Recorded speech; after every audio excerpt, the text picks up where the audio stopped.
City that now makes its own whiskey, it's not surprising that more people are riding that wave of popularity. As News Channel 9's Latricia Thomas shows us, in tonight's Made in Our Hometown, one man is using his family's history of working with metal to create the stills of years past with a today twist. Latricia. Well, there are lots of laws that surround whiskey making, but not the creation of whiskey stills. Tonight, we take a look back in time for one man's inspiration and the product he's bringing to life in our hometown.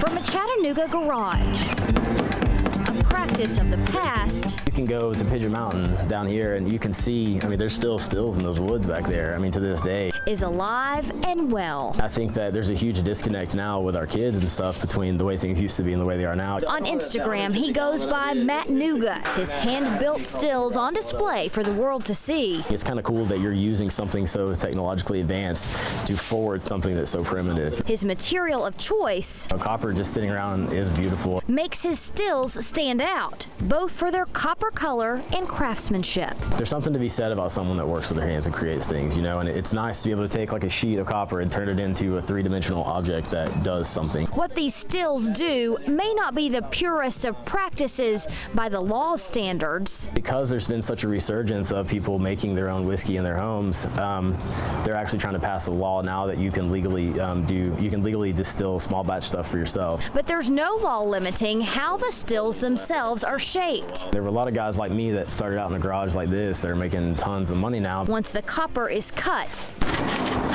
from a cardboard pattern, the edges are prepped, crimped, and soldered.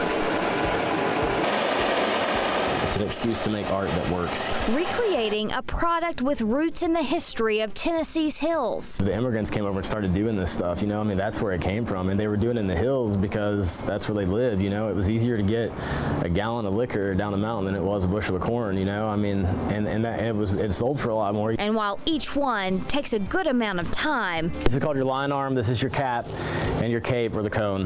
The finished products are selling all over the world, carrying the handiwork from our hometown. For me, being able to build something that makes something or be able to create something from nothing and like work with your hands and see the final product of something is awesome. This weekend, Matt will be set up at the Whiskey Festival at the First Tennessee Pavilion, taking orders for his stills that many people just put up for display.